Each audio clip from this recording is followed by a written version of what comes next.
야당에서는요, 한덕수 대행의 이런 결정을 민주당에서는 이거 대선 행보 아니냐 이렇게까지 보고 있습니다. 그런데 오늘 저 정부 서울청사 자리에 예고 없이 이 사람이 등장했습니다. 화면을 만나보겠습니다. 의원님 안녕하세요. 오늘 어떤 일로 오셨을까요? 저 원래 예약이 돼 있었어요. 누구 만나실까요? 총리님이랑 예약되신 거예요? 예약이 돼 있어요. 대행님이랑 센터로 가시나요? 네? 스마트워크 센터로 가시나요? 어디? 총리님 대행님 만나신다고 방금. 내가 뵙기로 원래. 아 대행님 만나. 어떤 일로 만나신 걸까요? 어느 저 개인적이죠. 아 대행님이랑요? 예. 혹시 대통령님 관련 전 대통령님 아니요, 관련된 아니요. 최근에 가장 동해번쩍 서해번쩍 하는 인물이 바로 국민의힘의 윤상현 의원인데 뭐 국회 수통관에서 매일매일 기자회견도 자청하고 뭐 용산 대통령실 앞에서도 브리핑도 하고요. 그런데 이현정 의원님, 네. 최근에 보니까 뭐 친윤계로 불리는 뭐 박수영 의원도 그렇고 윤상현 의원도 아예 한덕수 차출론 이 얘기를 계속 불을 지피고 있어요. 어떤 의미라고 파악을 하십니까? 글쎄요, 솔직히 이제 뭐 윤석열 대통령 중심에 있다가 이제 없어졌기 때문에 뭔가 새로운 중심을 만들어야 되겠다는 것 때문에 저렇게 이제 움직이시는 것 같은데 예. 저는 굉장히 부적절하다는 생각이 듭니다. 오히려 이런 문제가 예. 야당의 어떤 공격에 빌미를 줄 수 있는 그런 상황이고 한덕수 대행의 결정이 마치 정치적이다라는 것들을 좀 오해받을 수 있게끔 하는 행동이라는 생각이 드는데 저는 이 한덕수 대행 절대 아마 정치 안 하십니다. 제가 알기로는 한덕수 대행이 그동안 여러 정부를 거치면서 요직에 어떤 임명된 것은 그가 공직자로서 본인의 업무를 충실했기 때문에 올 수가 있었던 것이지. 그리고 이분이 뭐 지금 대선에 나가기 위해서 우리가 아시지 않습니까? 고건 전 총리나 반기문 전 유엔 사무총장이 결국 다 실패한 경험이 있잖아요. 평생을 공직자로 살아오신 분입니다. 그리고 이 상황에서 본인이 지금 승산도 없는 선거에 나설 가능성 전혀 없는 것이고 저는 오히려 지금 사실은 윤상현 의원이나 이런 분들 같은 경우는 오히려 김문수 장관이나 이런 분들을 지금 지지해야 되는 거 아닌가요? 근데 뜬금없이 지금 한덕수 대행에 대해서 저렇게 이야기를 하는 것은 갈 길 잃는 친윤들이 뭔가 세계 새로운 어떤 또 하나의 목표점을 만들어서 규합하기 위한 그런 행동인데 이런 것들이 오히려 한덕수 대행에게 굉장히 큰 부담을 주고 있다. 저는 그렇게 판단하고 있습니다. 단언하시네요. 한덕수 대행 절대 대선 출마 안 할 거라고요? 네, 저는 거의 100%안 나간다 보고 있습니다.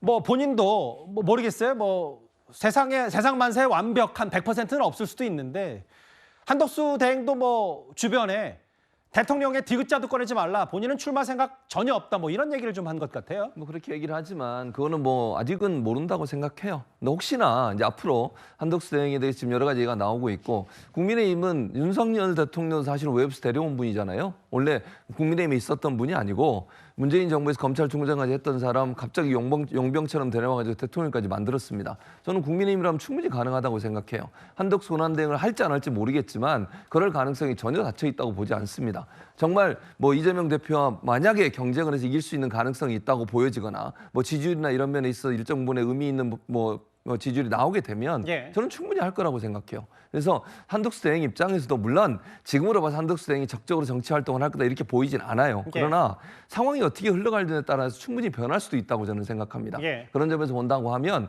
앞으로 이제 이 사안이 예. 지금 이제 헌법재판관 지명 문제가 논란이 됐고 예. 한덕수 만약 권한대행이 탄핵이 되는 경우에 여러 가지 다른 변수들이 생기지 않겠어요?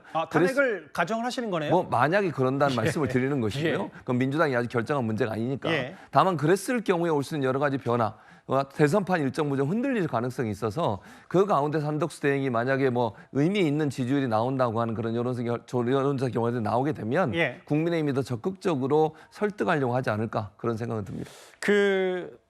뭐 법적으로는 많이 한덕수 대행이 검토를 한 상태에서 2명의 대통령 몫의 재판관을 임명했을 듯하지만 뭐 오늘 민주당에서는 이완규 법제처장을 가리켜서 국민의힘 당적 있지 않았냐. 본인이 직접 등판해서 없다라고 얘기를 했고 아까 김진욱 대변인은 또 경찰의 수사선상에 올라 있다라는 얘기를 했는데 잠깐만요. 추가로 새로운 내용도 들어왔는데 이게 거의 속보성으로 읽어보겠습니다. 지금 일단 이완규 법제처장, 이완규 헌법재판관 후보자가 피해자 신분인 것 같아요. 그래서 지난번 안가회동으로 고발돼 입건이 돼 있고 경찰 수사 중이다. 내란 방조 혐의로 고발 상태다. 아까 말씀드렸던 김진욱 대변인 얘기가 소환 조사를 마쳤는데 아직 경찰의 결론이 안 나온 겁니까?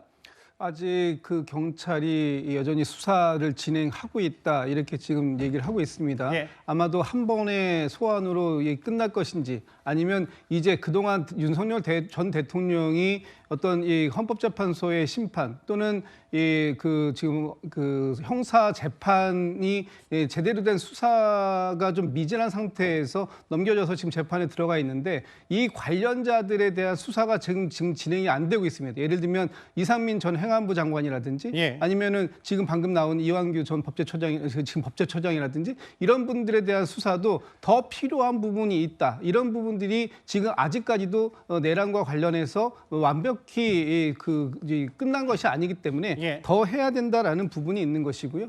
지금 한덕수 권한대행께서 저는 국민의힘이 헌법재판소의 보수 우위 구도를 만들어달라는 이런 이 당리당략적인 측면을 받아들인 것이 그래서 총대를 대신 매준 것이 아닌가 싶긴 한데 예. 거기에 한 가지 더 의혹을 제기한다면 이분의 저희 지금 이완규 법제처장에 대한 지명이 윤석열 대통령의 아바타 역할을 대신한 거 아니냐 이런 의혹. 예. 또 한 가지는 그 탄핵을 지금 이런 상황을 통해서 민주당이 탄핵할 것을 미리 예측하고 두 번의 탄핵이 본인에 대한 어떤 서사를 만들므로써 예. 이번 그 조기 대선 국면에서 어떤 국민의힘의 어떤 이 대선 후보로 발돋움하려고 하는 거 아니냐 알겠습니다. 이런 시각들도 충분히 지금 나오고 있다 그런 의혹들이 있다라는 부분에 대해서도 계속해서 지켜볼 필요가 있을 것 같다라는 생각이 이제 뭐 듭니다. 다만 모르겠어요. 저도 잘 모르겠는데 이제 대선 출마 설과 뭐 이 후보자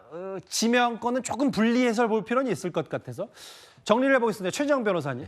아까 그 경찰 내기로는 여전히 수사가 진행 중이고 이완규 법제처장 그런데 이제 저 수사와 헌법재판관 후보자 지명을 엮을 수는 있는 거예요. 엮어서 볼 수는 있는 겁니까? 이게 민주당발 검수완박의 폐해인 겁니다. 옛날 같은 경우에는 제3자가 고발했을 때에 예. 검찰이나 경찰이 보고 이게 혐의가 실질적으로 없다면 그냥 각하했으면 됐습니다. 그런데 지난 정권 때에 민주당이 검수완박을 하면서 고발을 할 경우 100% 입건하도록 돼 있습니다. 예. 그러니까 나중에 이제 이 사건이 무혐의가 되고 뭐 했든 간에 무조건 입건해서 피의자로 조사를 하도록 그런 어이없는 법을 만들어놨습니다. 이게 바로 핵심적인 어떤 그 폐해 아니겠습니까? 예. 실제로 어땠습니까? 지금 그 윤석열 대통령은 그 국회에 겸 해제 요청에 따라서 바로 해제를 했고 이번에 모여서 이른바 안가 회동은 겸 선포하고 그거를 다 해제한 다음에 그 다음날 있었던 겁니다. 그러면은 어떻게 그게 내란과 관련해서 뭔가 되나요? 다 모든 것이 상황이 종료된 이후에 알겠습니다. 그에 대해서 국가의 법을 책임지는 자들이 공무원들이 모여서 그것을 논의하는 게 어떻게 내란과 관련될 수가 있는 겁니다. 예. 그러니까 결국 옛날 같아서는 이거는 쉽게 말하면 택도 없어서 각하해야 될 것인데 검수완박 결과 부득이 그냥 그 피의자로 입건해서 있는 것인데 이걸 가지고 해서 마치 이 피의자이기 때문에 뭔가 임명할 수 없다라는 식으로 해서 정치적 마타도가 한다는 있을 수 없는 것이고 그렇다고 하면은 경찰이 신속한 시간 내에 이에 대해서 기각 결정해 주는 것이 좀 필요하다고 봅니다. 알겠습니다. 이게 단순한 대통령 몫의 헌정사상 처음에 지명을 넘어서요.